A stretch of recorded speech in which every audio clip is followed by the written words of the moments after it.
Hey, listen to Wrestling Roundup on FreeFM, ArrowFM, and MP. As always, I'm Grady, and live on Skype we got Josh. Hey! Sorry if I sound a little off, or you hear a little bit of coughing and sneezing. Unfortunately, I have come down with COVID this week, but we're going to push through and record this episode anyway. First things first, Money in the Bank. It's heating up. We're getting a couple of qualifying matches for the men, a couple of qualifying matches for the women. I guess let's take a look at the matches we've had so far. On the men's side of things, Drew McIntyre, Sheamus, they ended up going into a no contest. It seems as though maybe we're reigniting something here between these two.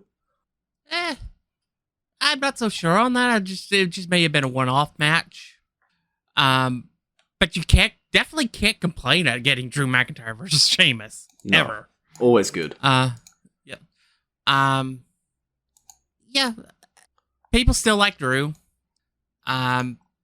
Sheamus is a good person you just throw in with anybody and you'll get a good match out of. And just then they have great chemistry with all the work that they've done throughout the years. And it was probably the right decision to put Drew over here anyway. Because you can't really hurt Drew if you're eventually getting him a world title match. Well, technically, that spot is still open because we did brawl into the crowd and there was no official winner, so neither of them are technically in the Money in the Bank ladder match yet, but I don't know if we've got a rematch this week or anything scheduled for the two of them. It does feel like if they were willing to put on this qualifier match that eventually, one, if not both of these men are going to end up in the match. I don't know, they're definitely two people who, if they were in the Money in the Bank ladder match, I could see them potentially winning the briefcase. I don't think Drew needs it. As you said, we're already going to get him at Clash at the Castle, regardless, but maybe. Yeah, maybe not. I actually have a new idea that I've seen floated around that I think would actually work pretty well with the briefs. All right, I think it has something to do with another match that's already happened. Oh no. Another match that's already happened? It happened on Raw. Is it the other Money in the Bank qualifier? Yes. Oh, that's good. That was the one I had loaded up, ready to talk about. Seth Rollins defeating AJ Styles to get the first official spot in the Money in the Bank match. Yeah. Yeah, it would make 1,000% sense for Seth to win the briefcase. Yeah, the guy that Roman Reigns can't beat? Yep. The guy that Roman Reigns can't beat. The scissors to his paper? The guy that would make 1,000% the target for Cody Rhodes when he returns. Yeah, you have him win it sometime after Clash of the Clash at the Castle with the briefcase. And then you have somebody else that has won 2 legitimate briefcases. So you can get rid of that particular stat. And then just build slowly towards when Cody does return, which I believe will be the Royal Rumble. Mm-hmm. They're projecting 9 months out, which would put him after WrestleMania. But I believe he will make it back for the Royal Rumble. I think it'll be a Cena situation. Yeah, but less dramatic because it won't be 3 months. That's true. I think it will be 6 months, 7 months. And you know what? I would even make it a surprise entrance. I would not even hype it up. I would make him the 30th entrant. Yes, that gives that number another win, but so what? I would make him the 30th entrant, have him come out, he'll get a huge pop, and then win the match, and declare that he wants Seth Rollins. It does make a lot of sense. And he accomplishes the dream at WrestleMania as a result. Yeah, I think it makes a whole lot of sense. And it makes a lot more sense than anything I've ever thrown out with regards to this Money in the Bank briefcase, for sure. The only piece that, the theories work together, even though I know mine is 100% not ever happening, would be that if Seth, when he cashed in, it only worked on one of the two titles, like that whole Heyman pulling up the legalese kind of thing, just to continue the Universal Championship reign, but put the WWE Championship, the one Cody actually wants to go after, over into that storyline. But you're almost certainly to have the contract say WWE Universal World Championship. I'm sure he would. Seth's not stupid. But that's the only, like, additional piece I would throw in for how I would like things to progress, but that's fan booking. What you're talking about is realistic booking. And I can't even take credit for it because I saw somebody else suggest it. I'm like, that's actually a good idea. Look, this is the internet or the radio. You can just say that it was your idea. No one will ever know. Just pretend to be the smartest person alive when it happens. But if that's what you think's going to happen with the men's Money in the Bank, let's look at the early impressions on the women's Money in the Bank match. We got Lacey Evans overcoming Xia Li on SmackDown, and then we have Alexa Bliss and Liv Morgan overcoming Doudrop, and I can scroll quickly enough, Nikki ASH on Raw to come in, and it looks like Becky Lynch and Asuka are going to be fighting for another spot as well. Yeah, it's definitely warming up. Right now, Lacey Evans is definitely the favorite, just because of everything they put in to her return at this point. So it'll be, if she wins, it's definitely going to be dependent on who actually is in the match with her to try to put it over. Having Bliss and Morgan makes sense in the match. Bliss is already a winner of the match, so that does take one person, I think, out of contention for winning it. But I would not be opposed to Liv Morgan. That's what I was going to sit here and say. It has a 1% chance of ever happening, but what if Liv Morgan won? I think Morgan has more momentum on her side than we really realize. We say that a lot, though, about Liv. That she has momentum and she's got the fans rallying and she's finally getting a storyline.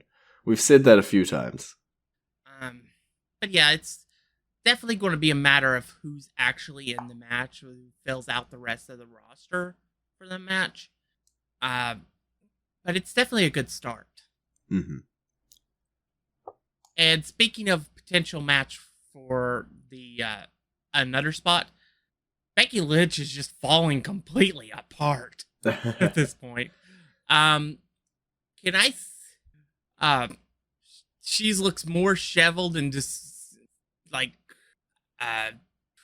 has more issues every single time she appears on television. She's losing her mind. She lost to Dana Brooke. I mean, what exactly are we planning on here? Yeah, they've really done this whole Fall from Grace storyline really well, right? Like, she was the hottest act around when she was here. She went off for a little while. She came back, immediately back where she was, picked up the title in 10 seconds, big pop, big cheers, and then, lost to Bianca at WrestleMania, fallen off a cliff, hit every branch on the way down. And they're really nailing this Fall from Stardom storyline with her. I just don't know where the bottom is and where she's going to keep falling. That's the big question for me. There's definitely going to be a bottom at some. And then once she hits there, then I think she can start building her way back to a face. But they definitely needed to, really knock her down. Get people back on her side. Mm-hmm. Yeah. It'll be interesting to see what they do here. I presume that entering into this feud with Asuka, she will lose that feud, just so that she does hit another branch on the way down.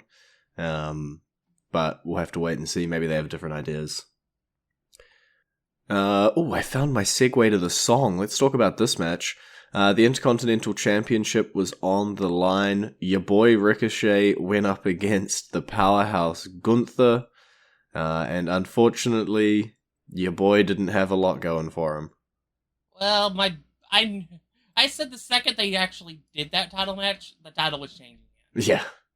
There was no way that Ricochet was walking out of that match with the title unless they did some kind of disqualification count out. There was no earth in any realm Ricochet was defeating Gunther. Yeah, Gunther is just on such his run right at the moment. Coming up with his debut, with Kaiser by his side, doing so amazingly. Ricochet won the title, had a couple of defenses here or there, but, didn't have the most momentum behind him in the world. It's the Intercontinental Championship, which I think really suits to Gunther's gimmick as well. Every sign in the world was pointing towards Gunther just absolutely demolishing Ricochet here, and sometimes the path you take's the obvious path. Yeah. I will say this. This was a great match of a big, strong guy versus an agile, fat, quick guy. Mm-hmm. Ricochet, for all his faults in his personality side, is still a really good wrestler. And Gunther is a really, really good wrestler, too. I think this would be a match I'd like to see maybe in a few months. And maybe give him more time on a pay-per-view. Mm-hmm. And I think they would tear the house down. Yeah. I think this would have been a great match to pop on the Hell in a Cell card. This screams back to me those, 15, 20-minute pre-show Intercontinental matches that they used to have on the pre-show every time that would always be really good. And this could have been that, and instead we got a short little one on a SmackDown, but it is what it is. I guess pre-shows don't really have matches on them anymore, so maybe there wasn't room on the card.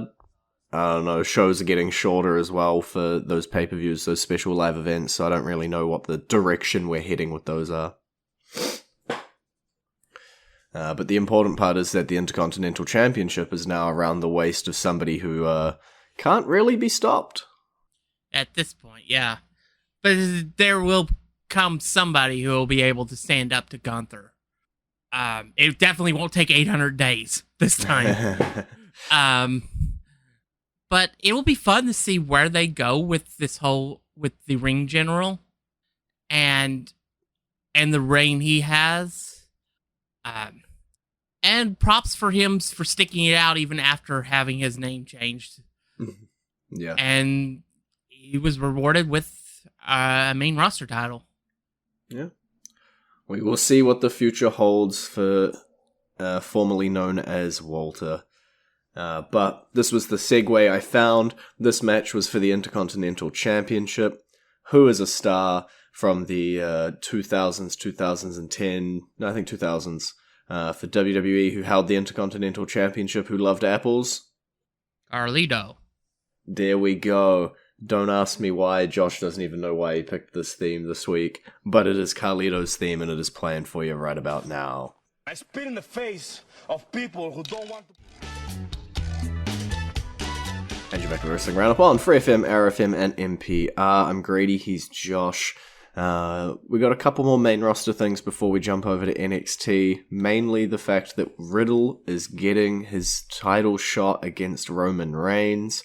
And thanks to the stipulation announced on Raw, if he loses, he can't challenge again while Roman Reigns is champion.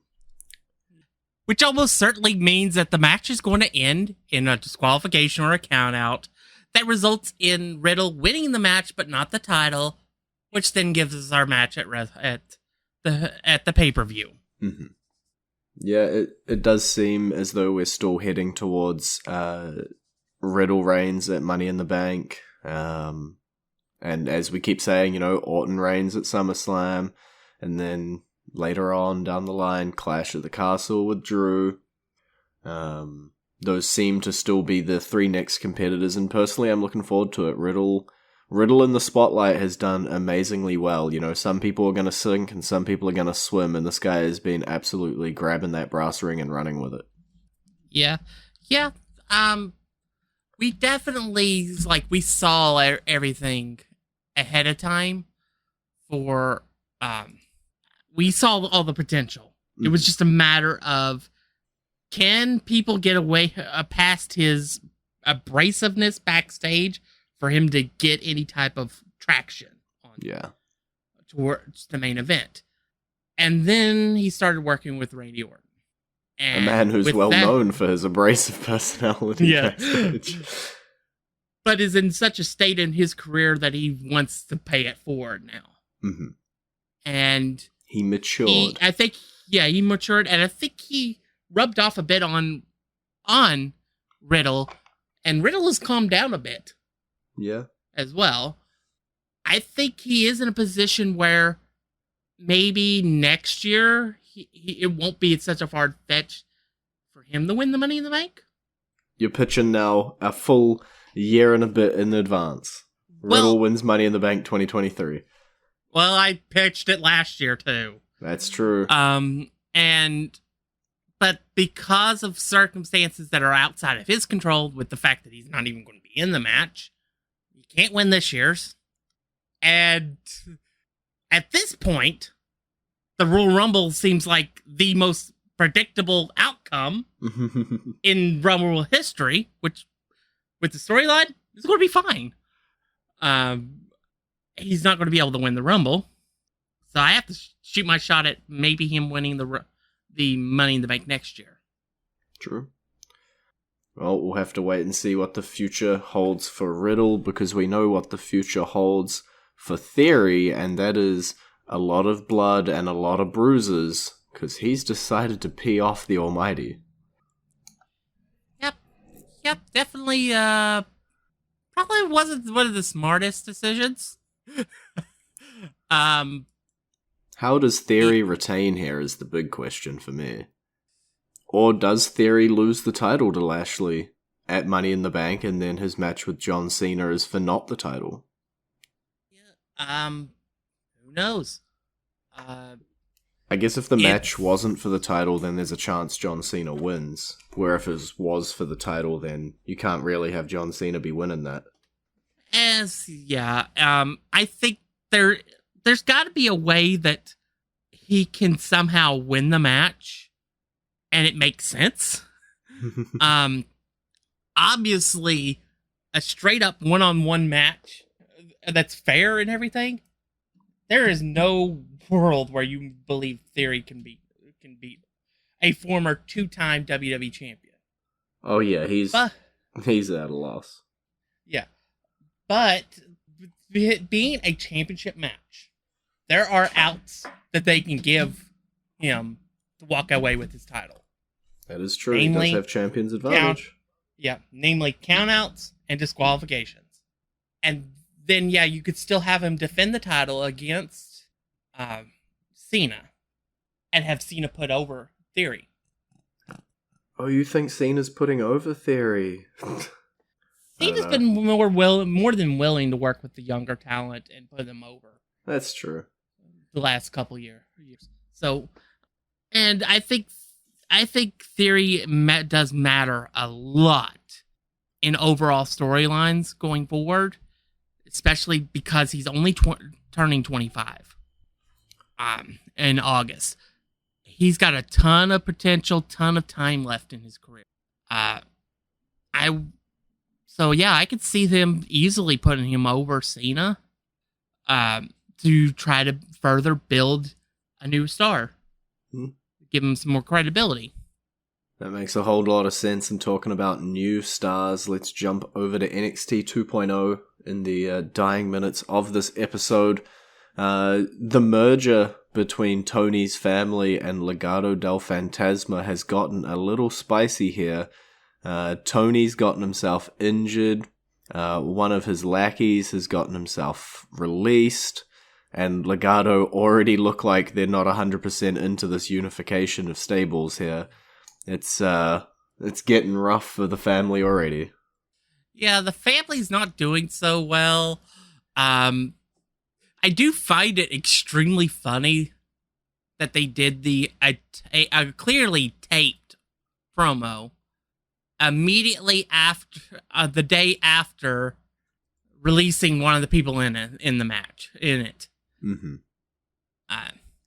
Yeah, and obviously we knew Phantasma was not going to simulate immediately. I still think that there is a world where Mendoza and Wild join forces with the family. Yeah, I think that's But the end game for sure. Yeah. I do think eventually Escobar will be expelled from the family. Sleeping with the fishes. Yeah, sleeping with the fishes. Because Wild and Mendoza no longer support him. Yeah, I feel like that's the case, especially now with one of Tony's original guys down. It seems like Legado might try to stage a coup, basically, and sort of take over leadership. And then, yeah, when those two don't side with him, I could definitely see a big thing where they both just sort of hit finishes on Legado, on Phantasma, sort of leave him there and join the family fully.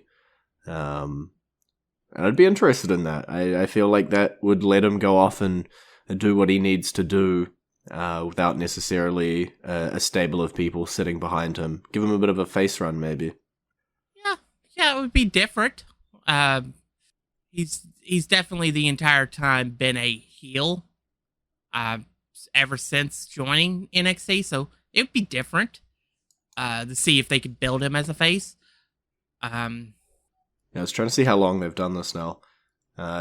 Since June of 2020, these three have been together. That's a long time. So yeah, I could definitely see them splitting up. We'll have to wait and see what the future holds, but that's my preference. I'm putting it on the table, so when it happens, I can be like, there we go, we were right. And, Braun Breaker, let's talk about the NXT Championship. I guess first up... what? Yeah, your boy Duke got a shot. Well, he got his first shot, and he got a DQ win, and he claims that meant that he was really good. And then he just got his butt handed to him when he got a proper match. Yeah, I think Joe Gracie should have talked to Duke and told him not to piss off our NXT champion. Yeah. Because he got beaten like a couple minutes. It was not pleasant. But then I think maybe the surprise for us is Cameron Grimes came out and he cut a heck of a promo and wants a shot at the NXT champion at the Great American Bash.